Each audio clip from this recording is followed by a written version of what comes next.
Can I just tell you about how difficult it is to thrive with mini braids as a skinny hair girly? I'm just kidding. What I'm actually gonna tell you is about how my mini braids with my very skinny hair actually took over Europe. So yes, while the girlies were right about mini twists, I think the girlies were also right about mini braids. It's all about what works better for you. And I actually think I can go even longer with this, but because I have other plans, which is why I'm actually going to do the different install, I think I'm going to go ahead and take these down. Aloe vera, water. We're going to spritz because we're going to take it down wet. So for all of the reasons to love your natural hair again, welcome to my channel. I am Nadia. This here is the main life.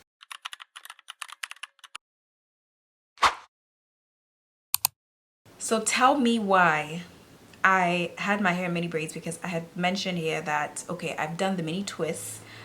Now the girlies are saying try mini braids. I think my mini twist little phase, I'm gonna push it to the side a little bit. The girlies have also been talking about mini braids, so that's what I'm gonna try next. I had tried it for a month and I was like, oh, okay, this could actually be a thing. So when I took down my cornrows that I did with the plant-based hair, I said, you know what, let's give mini braids another run, because I had liked the little mini run. So this time around, I've actually gone ahead and worn my mini braids for I think 4.5 weeks now, and it's coming down. Even though I feel like it's still fresh, it's only coming down because I am doing another hairstyle, because I'm going somewhere. So I said, you know what, why not come on here? I think I've experienced mini braids enough, right? So tell me why I went to Italy to visit a family member, and then I get there with my plant-based, you know, the cornrows with the plant hair, and she helps me take it down. I think the day before I need to travel to London, and that's another beautiful thing, especially when you're traveling off season in Europe. It's so affordable. So I have someone I know in Italy and then in London as well. So I was like, let me just do this and that before coming back to where I am right now, which is France. So tell me why I get there the day before I'm supposed to leave, or even on the day of. We take down my hair, the cornrows, and then I'm like, you know what, I just want braids. I just want you to just install braids. And she's looking a little shocked, and she's like, you're just gonna do braids? Oh, and I'm doing this because I'm taking down my hair. And this is the problem too with my hair being out. I keep trying to do this. But anyway, there's a video that I should have posted by now about like protective styles and what makes a protective style versus not. And then I talked a little bit about how like keeping my hair out, having my hair out really is the, because my fingers are always in there. So if you haven't watched that video, please do. Anyway, I asked my cousin to help me take down my hair and then just braid up my hair using no extensions. And she's like a little bit surprised. And she's like, okay, let's try it, let's do it. But what she doesn't know is that this is a regular for me. So we sit there, and then she does it, I think in about like 2 hours and a half. She does the whole thing and she's done. And then she looks at it and she's like, you know what, this is actually kind of cute. And you know what she does next? She's like, why don't you help me do mine? And then it turned into this whole conversation about how like sometimes we just complicate things with our hair. Like, yes, you can do extensions. Extensions is fine, but you don't, extensions is not your only option. You can also do your hair without extensions, and life is still going to be beautiful. It's still going to be good. Black hairstyles don't have to be over the top. And here's the thing about mini braids. They're simple, low tension, low maintenance. Your wash and go actually means wash and go. Your scalp can breathe, your strands can grow. They're a protective style that actually protects instead of performs, because you realize that your hair doesn't really need theatrics for you to be that girl. But I guess we don't do it because we're not used to doing it. Maybe we're not used to doing it because we don't see other people do it. And so her seeing me do it, she was like, okay, you know what, I can try it too. Tried it on hers. It was beautiful. We didn't get to finish. We didn't have enough time. We didn't get to finish. While I'm in London, I think, she texts me and she's like, girl, I finished them myself. And I'm like, oh, that's beautiful. And then she did my niece's hair the same way as well. Mini braids on my niece's hair. Took down the extensions, swapped it to mini braids. And she didn't do it because she wanted to try mini braids. She did it because it was time to take down her hair anyway. And usually the next course of action is to wash it and reinstall the extensions, and we're very familiar with this. But this time around she said, you know what, I didn't use extensions, just her hair, and it came out beautiful. At this point, I am a brand ambassador for mini braids and mini twists, and that's exactly what you do when you show up in your mini braids. And you never know who you're impacting and who you're influencing by literally just showing up. So that is not even the end. Tell me why the next day, was it the next day she told me? I think it was in the same text actually. She told me not only did I do my daughter's hair, but a friend of mine came to visit, saw my hair, saw my daughter's hair, and she asked me to do and then she asked me to do her hair in mini braids as well. So it's like mini braids Europe tour. Mini braids Europe takeover. Because you realize that your hair doesn't really need theatrics for you to be that girl. And quote unquote real is the thing that eats performance and travels across borders, into mirrors, into daughters, into aunties. Because when I wore my mini braids, I realized that it rubbed off. My cousin saw herself in me, her daughter saw herself in her mom, and that is actually how representation moves, quietly. But it doesn't stop there. So while she's telling me this, I'm in London, and now I remember actually the reason she even told me this is because, so I get to London, I go see my aunt. My aunt sees me and she sees my hair. I see my aunt's hair and I'm like, I think she's the one who asked me. She's like, what do you have on your hair? It actually looks really good. Can you do that on my hair? And I'm like, no freaking way. Yes. And I was spending the whole day with her. And we actually it wasn't planned. It wasn't supposed to, we weren't supposed to do it. But I got there and her hair was out. And I was like, oh, why not, right? And so it turned into this little bonding moment. It took us like maybe 3 hours because I don't usually do other people's hair. And so and I like to be careful. Oh, and it was knotted. Oh, Lord. And it was very knotted. I guess like took it down in a rush and she has a lot of hair, very thick hair, very dense. I think in that moment too, I learned that thin hair is thin and we complain about it, but the girlies with the dense hair also complain about their dense hair and how it's too dense. So another reason why it's just like, just appreciate what you have. So I went through her hair, I parted it, I detangled, combed it out, just the complete opposite of what typically she would do. And I think that left a little bit of a lasting impression in the sense of just showing you that yes, you can slow down.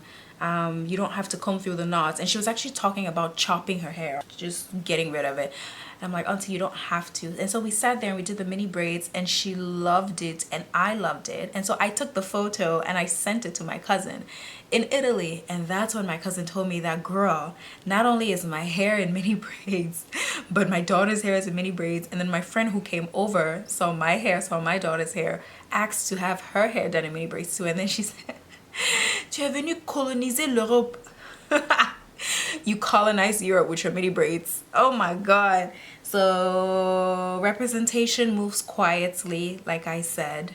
And sometimes you just showing up is enough for other people to show up too. And the reason we're not comfortable with our thin hair in mini braids and saying, oh my God, it's so scalpy, is just because we're not used to seeing it enough. Something that isn't socialized, that isn't normalized, sometimes is looked at as like an anomaly. It's looked at as like weird, as different, but not always in a good way. And so the more we do something, the more comfortable you are with having it, and the more it becomes normal, I guess is the point of my video. And so at this time now, I still stand by the fact that with mini braids, time really flies. With mini twists, time goes slower, and they fly in mini braids in my opinion because you don't have to touch them much. This is what, 4 weeks old mini braids, and honestly I could keep going longer. I'm not, because I have an event and I do want to try something new, and I think it's time. I think it's been on for long enough. The big takeaway about all of this is you can definitely do both. You can be both a mini braids girly and a mini twist girly. They just both serve different functions. So in the last video too, I've gotten comments around how to really get comfortable with not adding extensions to your hair, especially if you have thin hair. I've had a comment that said how she admired other women for being able to do that, and how she feels like it's just so hard for her and she's just so behind on really catching up to embracing herself without extensions. But at the end of the day, we're not comparing. Go at your own pace, make mistakes, relapse if you need to. I had another comment saying she feels prettier wearing a certain type of extensions, and so she'll wear mini twists and then she'll take a break and wear those extensions and then go back. I'm like, girly, do what, if that is what works for you, you do what works for you. I am never ever going to be the one to say no and finger point, because I've talked about it here where it's like you're pointing one finger at someone without considering the other, three that are pointing right back at you. So always encourage you, if you're watching this and you're dealing with that, go at your own pace. Your hair is a very personal thing. So your hair journey is a very personal journey, very intimate, and it's intimate to you. You're not answering to anybody else but yourself. You don't have to do anything for anybody else but yourself. If you do not feel comfortable, then you wait until you are. When you feel comfortable, then you do it. Because the only way that is going to be real and authentic is when you're doing it, and you're doing it for the right reasons. And the right reasons is doing it for yourself.